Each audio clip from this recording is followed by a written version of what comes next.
Troisième sujet, c'est les lampes frontales, les amis. Alors, parce que j'ai 3 lampes frontales et je voulais revenir là-dessus, sur les 2 Petzl que j'ai testées dernièrement. La première, c'est celle-là, c'est la Swift RL. Hein, c'est la Petzl Swift RL. Alors, la Petzl Swift RL, au départ, j'étais un petit peu réservé. J'avais des réserves par rapport à ces deux lampes. C'est la Petzl Swift RL et puis celle-là. Celle-là, elle est quand même assez exceptionnelle. C'est l'IcoCore. Hein, l'IcoCore, tu te la mets comme ça sur la tête, ça, hop là, tu vois. Tu la mets comme ça, hein, regarde, je te montre. Hop, tu la mets comme ça sur ta tête, hop, tu vois. Tu as un petit filet de réglage ici, tac, et tu la mets comme ça, voilà. Et le bouton, il est en bas, hein. Il n'est pas en haut, il est en bas. Généralement, le bouton, il est en haut sur une lampe frontale.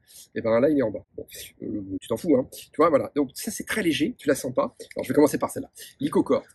l'IcoCore, les amis, j'étais au départ un petit peu...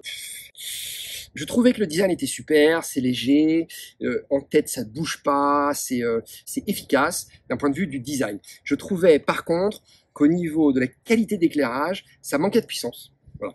J'ai fait une sortie hier soir et je me suis repris sur cette question. Je me suis dit, bon, finalement, et j'étais tout seul dans la nuit noire sur les sentiers derrière là. Alors certes, c'est pas le phare, c'est pas un phare, hein, c'est pas un phare. Ça suffit amplement pour faire une course comme l'UTMB. Si tu es à l'aise la nuit, moi c'est pas que je suis pas à l'aise la nuit, mais j'aime bien avoir un grand phare, si tu veux. Et je sais que une année sur le Grand Raid de la Réunion, j'ai fait le Grand Raid de la Réunion, eh bien j'avais un phare de chez Petzl qui était vraiment qui était dans la gamme des lampes professionnelles. De chez Petzl, donc c'est pour la spéléo ou c'est pour les mecs qui vont réparer les câbles électriques la nuit. Donc là c'était vraiment un phare, c'était une lampe qui était assez lourde mais qui éclairait, mais c'était juste hallucinant. Et il y avait des mecs qui se mettaient derrière moi tellement ma lampe elle était efficace et ça leur permettait d'éviter d'utiliser beaucoup trop de leur batterie parce que c'était un vrai phare. Mais du coup je me faisais vachement plaisir parce que je voyais mais comme jamais, si tu veux. Je voyais pas autant que sous le soleil mais presque. Alors avec ces 2 lampes, ni l'une ni l'autre ne sont des phares. Cela dit, la vraie différence entre les deux, c'est que celle-là elle est plus confortable en tête et c'est pas du reactive lightning. C'est-à-dire que elle va pas, l'intensité de ton faisceau va pas s'adapter en fonction du terrain, en fonction de ce qui est devant toi, tu sais. Et celle-là, oui. Celle-là, elle est moins confort. Elle est moins confort, pourquoi? Parce que finalement, c'est un design assez simple. Donc ça, pour moi, si tu veux, c'est un peu la lampe d'appui. C'est pas ta lampe principale, parce que tout le poids est là, tout le poids est sur l'avant, et je trouve pas que ce soit super. Pour courir, je trouve pas ça super. Ça, c'est beaucoup mieux pour courir. Voilà. Ça, c'est ta lampe d'appui quand tu arrives au ravito, quand tu changes de lampe. Tu peux même, j'ai fait l'essai, tu peux même la dérégler au maximum et te la mettre à la taille. Il faut pas être gros, hein, mais ça passe, si tu veux. Ça passe et ça te ceinture pas à l'estomac, ça te fait pas mal.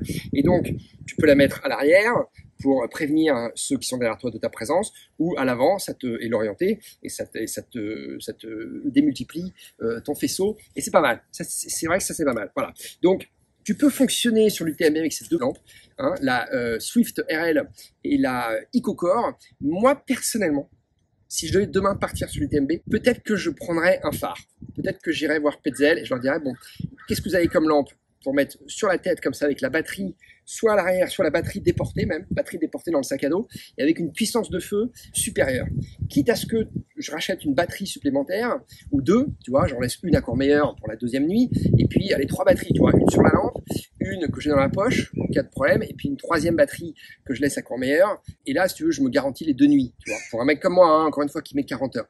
Parce que ça, c'est pas mal au départ, je pense que tu peux te faire la première nuit avec ça, parce que la première nuit, tu as encore beaucoup de gens sur le parcours avec toi. Première nuit, si tu veux, quand tu as un niveau comme le mien, tu descends sur Courmayeur, il fait jour. Hein, donc tu passes toute la nuit de Chamonix au lac Combal. Globalement, pour moi, le lever du jour, c'est le lac Combal. Tu vois, c'est à peu près ça. Hein. Donc descente du Grand Col Ferré.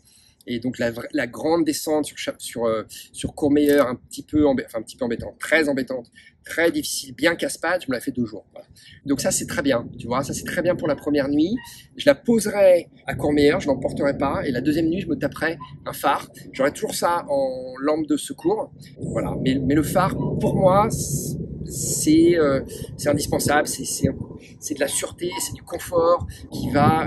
parce que la deuxième nuit, attention, hein, si tu te tapes une deuxième nuit, t'es bien fatigué. Hein, tu peux quand même avoir...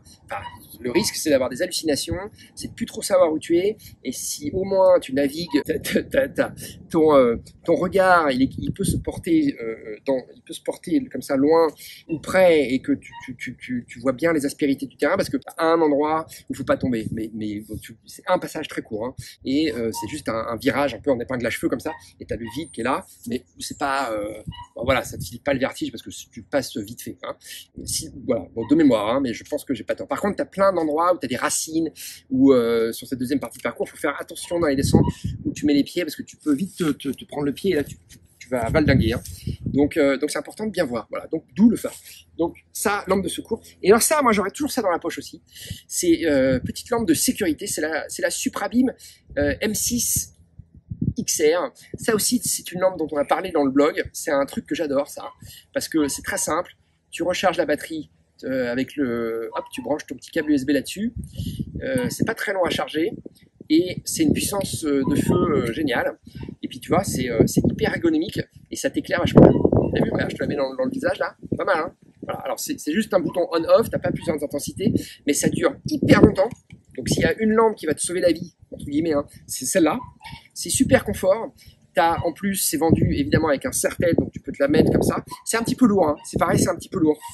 Ouais, c'est plus lourd, hein. Bon, c'est largement plus lourd, hein. Ça, c'est très très léger. Ça, c'est très léger, l'IcoCore. Ça, la Swift RL, c'est relativement léger, mais ici, sur le devant du front, ça va pas être très agréable. Et ça, c'est pas très agréable non plus. Ça, c'est plutôt une lampe à prendre à la main. Hein. Tu vois, pour te guider, si t'as plus de bâton, si t'as une bouteille d'eau et puis ta lampe frontale ici, peu importe, alors tu peux décider de partir comme ça. Tu vois, si t'as pas de bâton, ça peut être une stratégie.